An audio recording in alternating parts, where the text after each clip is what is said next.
Boker Tov et Shabbat Shalom, Beshem Hashem, Naaseh Venatzliach, ce vendredi, chaque jour. Une longue vie belle et douce pour lui et son épouse. Sympa. Franchement, c'est gentil. Ah, Yehuda. C'est gentil. Yehuda, elle a dit. Hein? Merci de penser vraiment à tout le monde. Elle a parlé des otages, elle a parlé de nos Chayalim, elle a parlé de chacun de vous. Bezrat Hashem, comme le dit la Gemara, tout celui qui prie pour autrui et qui a lui-même besoin. On va constater que quand les gens sont mauvais, quand les gens ont tort, ils te coupent. C'est quand même impensable de voir que tu ne peux pas exprimer des choses, mais eux le peuvent par contre. Je vais vous donner un exemple stupide. Si je dis noir, le mot noir vient d'être enregistré, tout de suite l'ordinateur, qu'est-ce qu'il a dit sur la couleur noire? Mais si je dis blanc, il n'y a rien.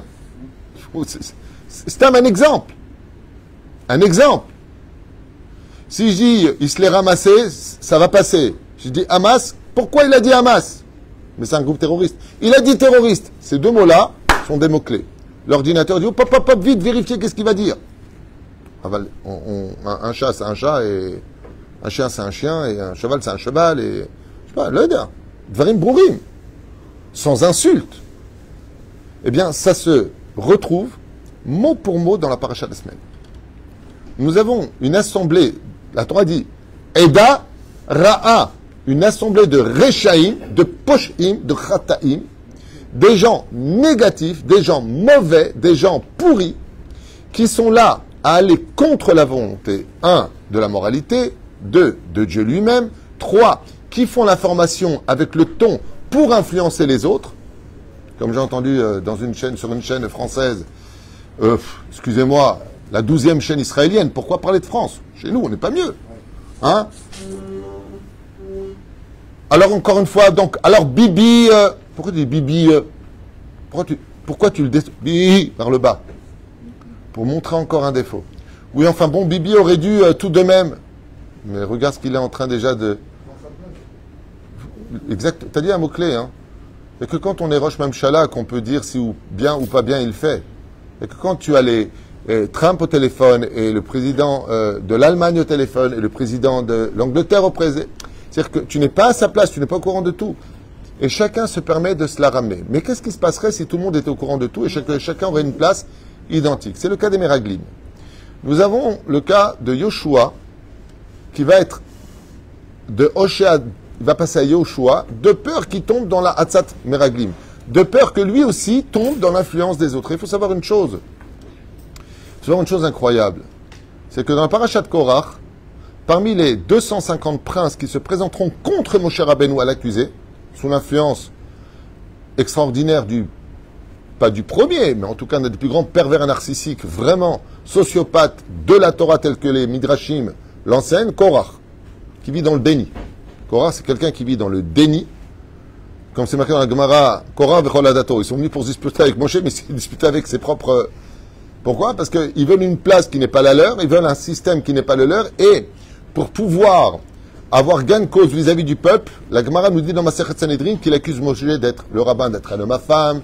Regardez pourquoi il est gros, dit la Gemara, parce qu'il vole votre argent de la tzedaka. Il invente des choses, et les gens disent, ouais, CGT, CFDT, Gilets jaunes, ouais. J'ai une Mercedes à vendre, très beau film, l'aventure c'est l'aventure. Le mec il parle, il dit, j'ai une Mercedes à vendre. Et le peuple, ouais, quand tu peux leur dire n'importe quoi, ça marche. Mais c'est horrible, parce que le pire, c'est que ça marche. Quand je vois Mélenchon, quand il parle, il me rappelle un acteur très connu, que j'aime beaucoup. Vous avez vu Le Roi Lion? Le Roi Lion, un dessin animé. Il y a Ascar, je ne sais pas comment il s'appelle là. Hein?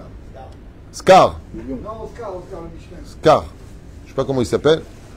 On dirait vraiment le personnage qui est prêt à s'allier avec les hyènes, qui de voir tout le territoire verdâtre devenir complètement pourri. Il n'en a rien à faire de pourrir la France. Ce qu'il veut, c'est le roi. Je veux le pouvoir. C'est impressionnant. Et le pire, c'est qu'il peut dire n'importe quoi avec insistance. Attention, comme c'est qu'il avait raison, très démagogue. Ouais, qui défend les droits du travail alors qu'il n'a jamais bossé. Ça me fait trop rire. Mais c'est un truc de fou. Bon, monsieur Mélenchon, on ne parle pas de vous spécialement, c'est juste l'idée à ramener. Et la reine, C'est fou de voir combien on est prêt à s'attacher à n'importe quoi pour avoir raison. Dans cette paracha-là, on parle de 10 Mélenchon, si vous préférez. Dont la langue s'allonge jusqu'au nombril, et on voit que, selon nos commentateurs, ils sont partis d'une mort très spéciale. Hachem Ishmael Verachem, franchement, ça fait peur de voir ce qu'on voit. Et Yoshua Ben Nun, alors, Moshe Rabbeinu lui rajoute la lettre Yud. Il dit, j'ai peur que tu tombes dans leurs conseils. Pourquoi? Moshe Rabbeinu, il a peur d'une chose. Non pas que Yoshua est influençable, quoique, on est tous influençables, puisque je vous ai dit que dans les 250 princes, je n'avais pas fini, qui se sont présentés devant Moshe dans la paracha de Korach, il y avait un tzaddik, Yesod Olam, celui qui va, entre guillemets, ouvrir les portes peuple d'Israël, Narshon ben Aminadav, fait partie des 250 qui se sont présentés. Comment Narshon, qui est le premier qui aurait sauté dans la mer Rouge, pour dire qu'il faut avoir confiance en Dieu, se retrouvera à lutter contre Moshe Rabbeinu lui-même, alors qu'il était près d'un de ses bras droits? Comment c'est possible? L'influence. L'influence néfaste des réseaux sociaux. De normaliser une chose. Par exemple, un truc au niveau géopolitique qui m'intéresse beaucoup. Vous avez remarqué qu'il y a une normalisation. Vous savez que l'Iran est un des pays où il y a le plus de mises à mort et de condamnés à mort, même sans jugement. Vous savez que là-bas, on coupe des têtes. Demandez aux Iraniens eux-mêmes, qui sont à 80% en train de louer Israël, de les débarrasser d'un régime complètement barbare, sectaire et dangereux. On le vit comme une normalité depuis des siècles, des décennies. La Corée du Nord, qui est un des pays où il y a le plus de pauvres au monde, où les femmes vivent dans un viol légitime. Il y a une émission qui a été faite par Arte, où les femmes sont prises par les commandants, et si elles ne veulent pas, elle et sa famille et les petits-enfants, et leurs petits-enfants seront en prison. Enfin, en prison, dans une espèce de cage toute petite dans la boue, hein, c'est de ça dont on parle. Le monde entier n'a jamais manifesté pour la situation des droits de l'homme, de millions d'individus dans la Corée du Nord qui vivent une dictature plus dure qu'en Chine, plus dure que dans tous les pays de ce monde. Mais où sont les droits de l'homme? Où sont les gens? On vit dans un monde de fous. Vous avez LGBT qui manifeste. Mais si LGBT vivait sur la bande de Gaza ou en Iran, ils auraient la tête coupée. Ils seraient lapidés. C'est tout d'un non-sens. Tout est un non-sens. Un non-sens. Aïkar, c'est-à-dire que le principal, c'est le déni de sa propre idéologie. Pour avoir un seul but, détruire le juif. Là où il y a du juif, peu importe où ça se trouve, hein. Mais là où il y a du juif, ça devient intéressant. Par exemple, il y a des massacres entre les musulmans entre eux, que ce soit en Irak ou en Iran. Ok? On a vu les sunnites et les chiites encore aujourd'hui se massacrer. Il n'y a pas une manifestation. On va faire le jeu de mots à la place de la République ou à la place de la nation. C'est un jeu de mots à la place. Okay? C'est pas pour rien qu'ils prennent ces lieux-là. Il n'y a pas. C'est extraordinaire. Ouais. Mais pourtant, ce sont vos frères, non? Pourquoi le sang de ce musulman serait moins rouge que celui de l'autre? Parce qu'il n'y a pas de juifs dans l'histoire. On s'en fout qu'ils crèvent. Ce qui compte pour nous, c'est pas qu'ils meurent. C'est là où il y a du juif que ça nous intéresse. Pour le pire, comme pour le pire. Asbon Ikanes Bezrat Hashem, maintenant on commence notre chiour. Pour entrer vraiment dans ce qu'on est en train de vivre, ce sont des événements, quand vous les voyez au niveau de la télévision, c'est à fuir, c'est vraiment celui qui veut être bien psychologiquement, qui ne regarde pas la télévision parce que tu as envie de vomir. Les informations, tu as envie de vomir.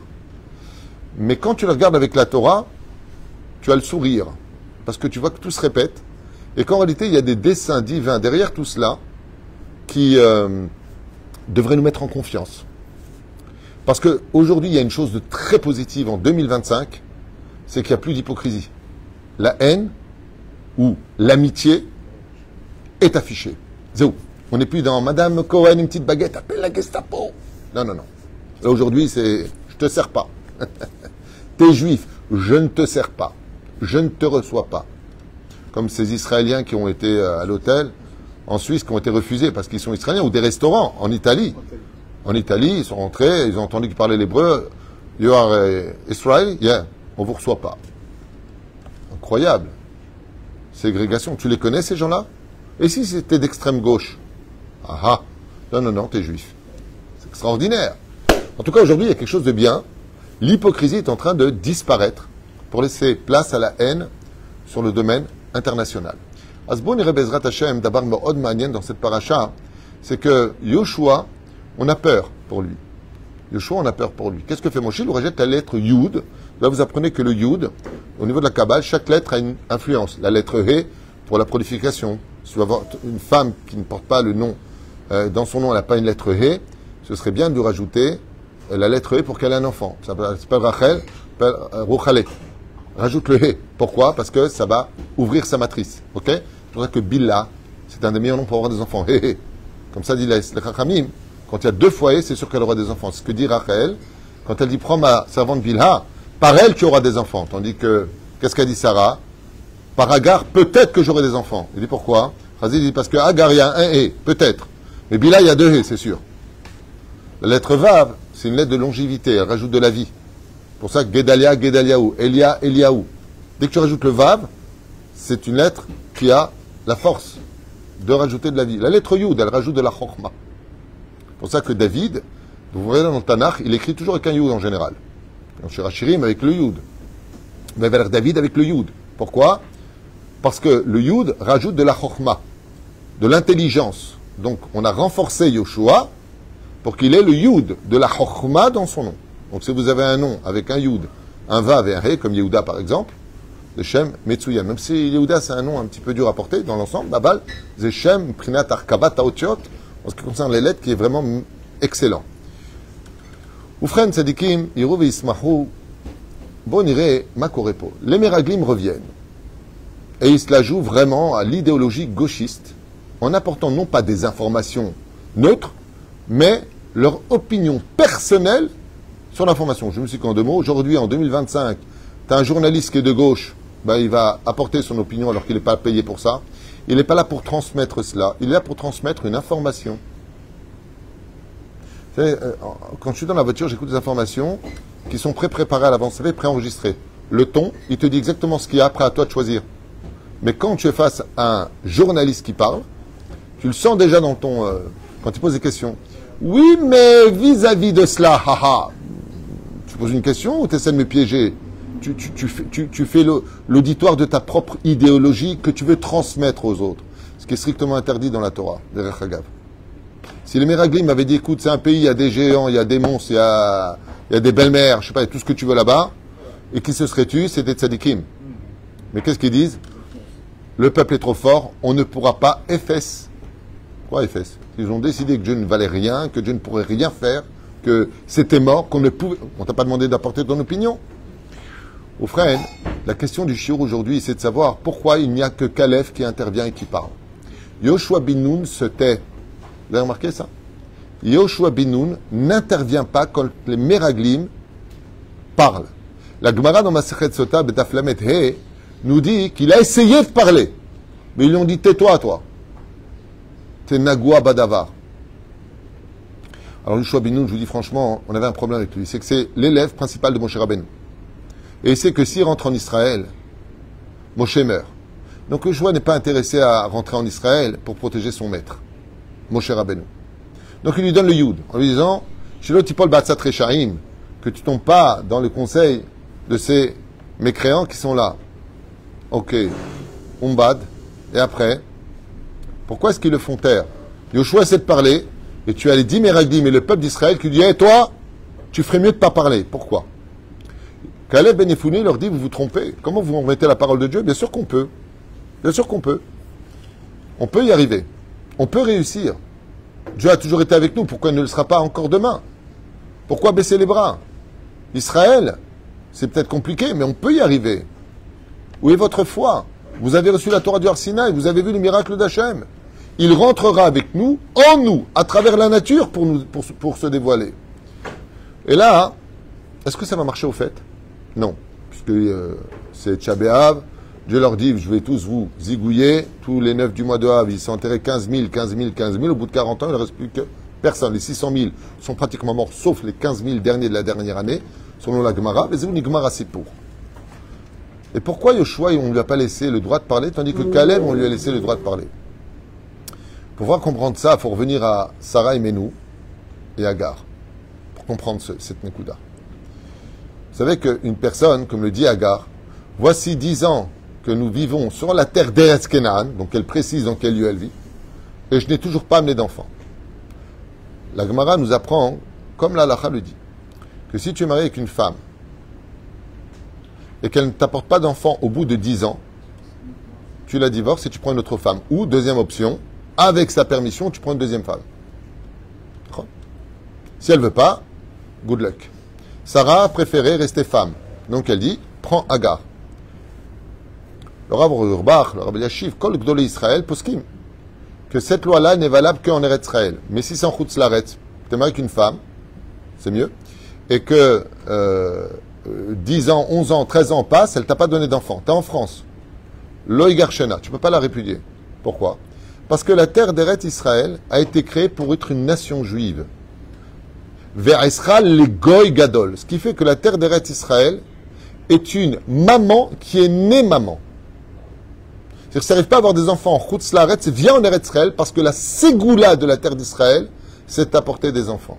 Quand Agar accompagne Sarah et que Sarah voit que 10 ans sont passés sur, comme c'est marqué dans le texte, Be'eretz Kenaan, sur la terre d'Israël de cette époque, elle dit mince, maintenant le temps est passé. C'est-à-dire que la ségoula de la terre ne m'a pas apporté les fruits de mes entrailles. Donc elle dit à Agar, allonge-toi sur moi et tombe enceinte. De là va naître Ishmaël, comme vous le savez.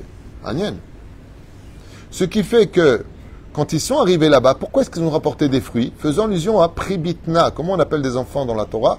Pribitna, les fruits de ses entrailles. Pour dire qu'en Eretz Israël, ils ont vu qu'il y avait beaucoup de morts. Pourquoi? Parce que, comme vous le savez tous, le dit le Midrash, que Yov vivait là-bas, c'était un tzaddik qui était marié avec Dina, selon Chesed l'Avraham, et ils attendaient que lui, il meure pour être certain qu'après la mort, par le mérite du tzaddik, il pouvait enterrer tous leurs morts avec lui, donc il les congelait, et une fois que c'était fait, il l'enterrait. Ce qui fait que le jour où ils sont arrivés, il y avait des milliers d'enterrements, car Yov venait de mourir, pour ne pas que le mérite du tzaddik les protège, en tant que peuple cananéen de cette époque, qui avait d'ailleurs fait usurpation d'identité sur la terre de Canaan, qui appartenait à Shem, et non pas à Canaan. Comme c'est marqué dans la paracha de Noach, pour ceux qui veulent un peu réfléchir. Ou Freine, la terre d'Israël, c'est une terre d'évolution pour nos enfants. Le combat que nous menons aujourd'hui au sein de l'Iran, est-ce que c'est un combat pour nous ou pour nos enfants? C'est pour nos enfants. Vous avez remarqué quelque chose, quand vous faites la Aliyah, c'est dur. Le mec, il a 45 ans, donc il est loin de la retraite, mais il n'est pas tout jeune non plus. Il arrive en Israël. Ça va être très très dur. Changement de culture, de langue, d'habitude, d'amis, géographiquement parlant. Dans tout, c'est une renaissance à 40 ans, 50 ans, 55 ans. Faut les traîner avec nous ces années jusqu'à sa retraite. Ouais, c'est dur. Alors pour qui tu fais ta Aliyah? Pour les enfants. Le principal facteur de la Aliyah, ce sont nos enfants. Et on le voit noir sur blanc. J'ai noir sur blanc, attention. On le voit noir sur blanc où? Avec la tribu de Ménaché, qui va accompagner Réhouven et Gad. Qu'est-ce qu'ils disent à Moshe? Nous avons trop de troupeaux. Ouais. Et pour nos enfants, ils sont trop nombreux. Ça veut dire quoi? De quoi vous avez peur? Comment les nourrir? Comment les éduquer? Ça va être difficile d'éduquer nos enfants dans un pays où il y a tout le temps la guerre, où il y a tout le temps des sirènes, où ça coûte extrêmement cher. Un pays si petit où tu fais 10 km, tout le Karem, Jenin, Hebron, Shrem, c'est très compliqué de vivre en Israël. Ne serait-ce pas plus cool de vivre au Rincy? Aujourd'hui peut-être pas, en tout cas à Los Angeles, à New York, à Rockwood, une ville fermée pour religieux, loin de tous les problèmes, petite ville suisse, belge. Non mais c'est pas une blague. Pourquoi ne pas vivre une vie en galoute? Voilà, on a la Torah. Le principal pour nous, c'est la Torah. C'est ce qu'ils disent. Ils veulent pas que Moshe parte. Comme le dit le Tromat Adeshen, qui possède Halacha. Si je viens en Israël et que mon étude se retrouve perturbée de par les difficultés financières ou autres, j'ai le droit de quitter Israël pour étudier la Torah. Enfin bon, à l'époque du Tromat Adeshen, il n'y avait pas de pays, il n'y avait pas de Médina, il n'y avait pas de gouvernement, il n'y avait pas les rues, il n'y avait pas ce qu'on vit aujourd'hui. Remettons un peu. S'il avait revu Israël, qui est un des pays les plus modernes au monde, je suis certain qu'il n'aurait pas fait ce psaque. Parce que je ne vois pas la différence entre vivre ici ou vivre là-bas. Si ce n'est que, effectivement, c'est un problème. Kalev, lui, il a des enfants. Mais est-ce que Yoshua est marié à cette époque? Non. À quel moment est-ce marié, Ilan? Fait, quand il rentre en Israël, après les 7 ans de combat et les 7 ans de labourer la terre et faire grandir les prémices, il va épouser qui? Rachav. Et combien il va avoir d'enfants avec elle? 7. 7 filles. Mashma Mikan, dans l'île de Yoshua Binoun, l'Aftara. Mashma Mikan, que Yoshua Binoun n'a pas d'enfants. Et dès qu'il a voulu prendre la parole, la Gemara nous dit dans Sota Lamed Aleph, Lamed He, pardon, qu'est-ce qu'ils nous dit? Toi, tais-toi, toi. T'as pas d'enfants, toi. Nous, on parle de l'avenir de nos enfants. Ce qui fait que, d'un côté, vous allez voir un combat incroyable. Je vous l'ai noté ici, d'ailleurs. Écoutez bien comme c'est beau ce que nous apprennent nos Chachamim. C'est magnifique. Ils disent comme ça. Écoutez bien, hein, les mots en hébreu sont marqués, mais je vais vous les traduire. Mitzad echad. Ayu ombrim ameraglim. Les meraglim disaient, Yoshua, toi, tu n'as pas d'enfants. Pourquoi prendre nos enfants dans un pays qui va être constamment en guerre, avec tous les problèmes que cela représente? Et la liste est longue. Comme ça, ils disent. Ve'elu en. Juste un instant. Hein. Sheret Israël. Yesh zchut zgula meuchedet, ça on l'a dit. Yoshua binu medaber. Ayu ombrim ki ata noga badavar. Donc ils ont dit, toi, tu es nagoua badabar, donc tu es concerné par le problème. Et donc, c'est normal que toi, Yoshua Binoun, tu veux prendre la parole. Parce que tu es concerné par le problème. Toi, tu n'as pas d'enfant si tu montes. C'est vrai que quand tu montes à 20 ans, tu n'es pas marié en Israël, bon, tu montes un champ de vide, tu te fais loger chez un copain, tu t'en fous, quoi. Mais quand tu montes avec une famille, cela comprend beaucoup de responsabilités et 2 choses qu'il est impératif de mettre dans sa valise. Lesquelles, Maurice? 2 choses essentielles quand on fait l'alia. Emouna et humilité. Je ne sais pas si ça sert à quelque chose de donner beaucoup d'argent en Israël. Hein. Je connais des gens qui sont venus avec 2000 francs et qui ont vachement réussi ici. Je connais des gens à l'époque des francs. Hein, qui sont venus avec 10 millions de shekels en Israël. Ils ont perdu en 8 mois. Ils ont fait de mauvais investissements.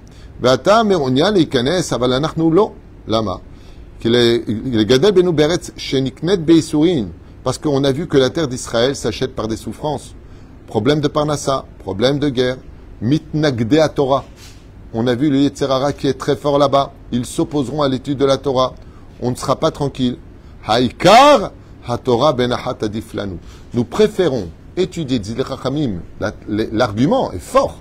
Nous préférons étudier la Torah paisiblement en galoute et ne pas venir en Israël. Bon, est-ce que Dieu est d'accord avec cette thèse? Absolument pas. Dieu leur dit, vous n'avez rien compris. Vous n'avez rien compris. Vous avez tout compris. Mais vous n'avez rien compris.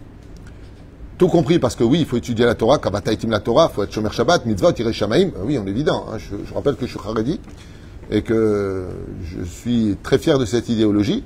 Mais de l'autre côté, ils ont bien un autre détail. Mais sera les goy gadol. Je ferai de toi une grande nation. Un roi ne peut pas se dévoiler et se déclarer s'il n'y a pas de peuple face à lui. Mais la reine, omrim, chazal, davar acher, autre chose, qui est necha yeladim ve'ata meunyan leikanes.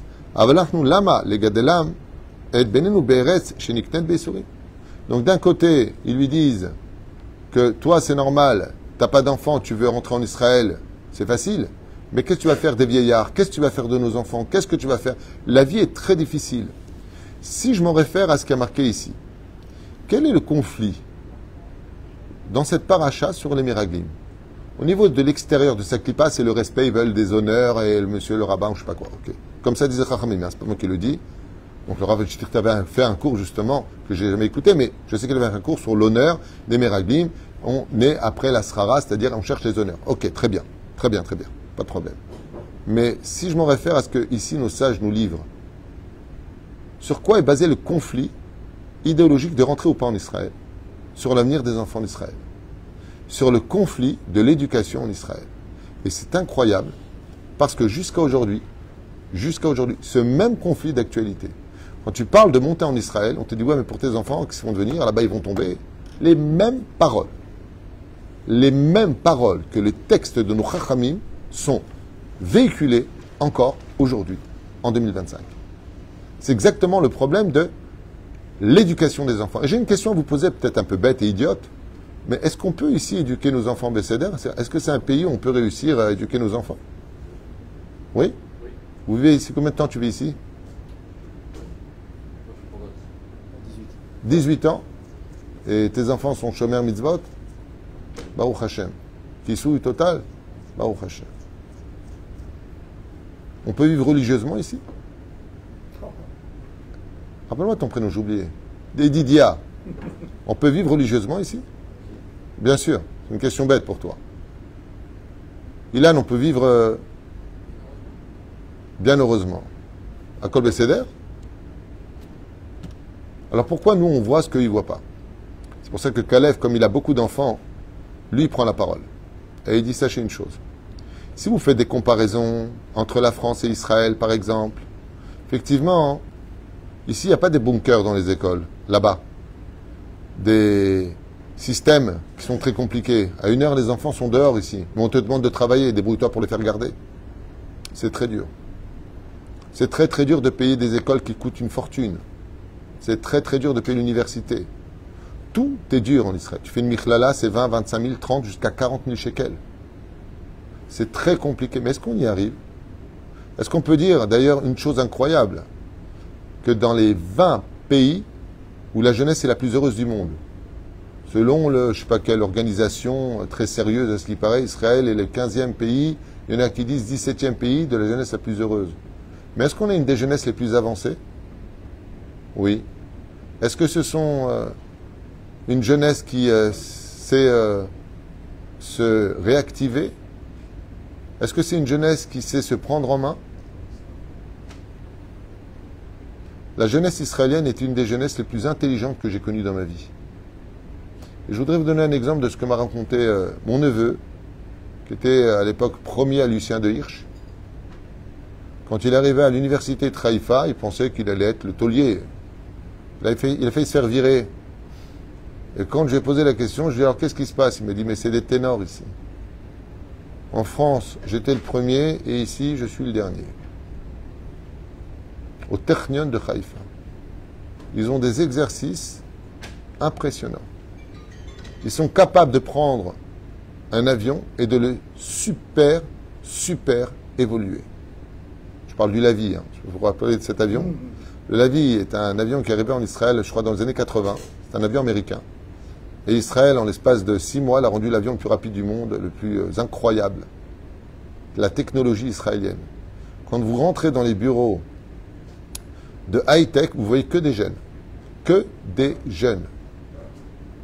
Ces mêmes jeunes qui ont été capables de pirater la télévision iranienne pour faire passer des images des massacres des Iraniens sur leur peuple. Oui, car Israël est intéressé à ce que la nation iranienne se rebelle pour faire tomber le régime dictatural qui, aujourd'hui, le gère. Et la reine, cette grande situation de Yoshua bin Nun, elle est influencée par le fait de dire « Atanagua bedavar ». Toi, tu ne peux pas parler. Pourquoi? Parce que tu n'es pas concerné. Tu es concerné, mais à ton degré à toi, Nagua bedavar, c'est que oui, tu es concerné par un problème personnel. Mais Yoshua bin Nun, lui, il se fait taire. Mais Caleb ben Yefouné répond. Et qu'est-ce qu'il répond? 1 contre 10. Oui, on peut éduquer nos enfants en Israël et on peut réussir. Et ils disent oui, mais ça va être très dur pour nous. Et de là, qu'est-ce que répond Caleb ben Yefouné? Une réponse phénoménale pour toutes les générations. Quand tu fais ta alia, toi, ça va être dur, mais tes enfants iront bien. Toi, ça va être dur, mais tes enfants seront intégrés. Moi, je le vois avec les enfants israéliens. C'est impressionnant. Impressionnant. Serveur, pompiste, pour payer leurs études. Hein. Hop, ingénieur, technicien, informaticien. Qu'est-ce que fait ton fils maintenant? Oui, il est à l'armée, mais qu'est-ce qu'il fait? Hein? C'est pas la question que je pose. En tant que métier.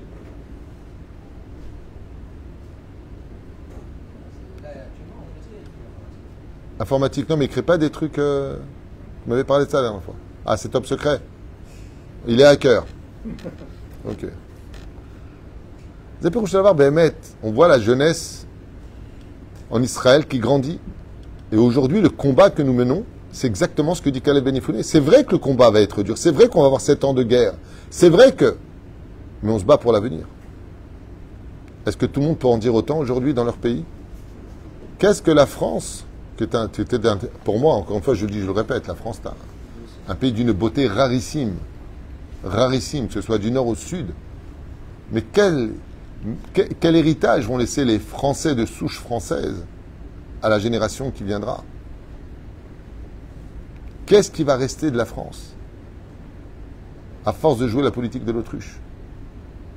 Au lieu de relever le problème, d'arranger le problème, de trouver des solutions au problème.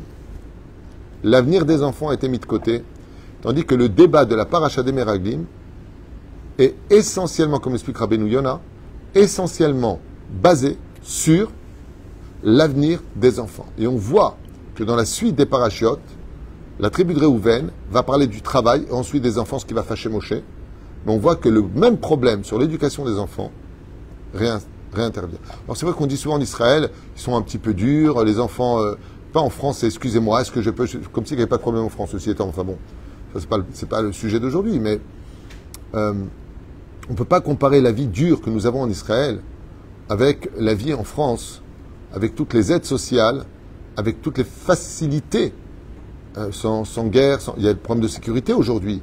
Mais revenons un petit peu en arrière. Moi, je me rappelle que les disputes, c'était de savoir si on allait à la Grande Motte ou à Jean Lépin. Je veux dire, nous, on n'en est pas là, hein, ici. On vit des choses qui sont quand même très délicates et très difficiles. Ça ne veut pas dire que la vie des Juifs de France est facile. C'est pas ce que je suis en train de dire. Il y a des gens qui sont dans des situations précaires et très compliquées et très difficiles. C'est pas ce que je suis en train de dire. Mais, de l'autre côté, il faut avoir vécu en Israël pour comprendre combien, Béhémet, il faut se battre pour l'avenir de nos enfants sur cette terre et leur offrir une piste d'atterrissage qui leur permettront de pouvoir enfin atterrir vers un avenir certain, sans menace ni nucléaire, ni sécuritaire, et qu'on ne reconnaisse plus jamais le 7 octobre. Plus jamais Be'ezrat Hashem. Je le répète encore une fois, Tzrim Litrazek, l'Arzor Bitshuva Shlema, Behemet Liot Makpid, Ligboa Itim la Torah, de fixer un temps d'étude de la Torah, s'attacher à un rave de communauté. Et si on n'est pas prêt de monter, alors on prendra son temps pour s'y préparer. Mais sachez que vos décisions seront souvent l'écho de l'avenir de vos enfants, qui est le sujet central de la paracha de la semaine. Les Meraglim, d'extérieur, ils pensent à leur honneur. Rechaim, ils sont appelés Rechaim. Chataim et Rechaim.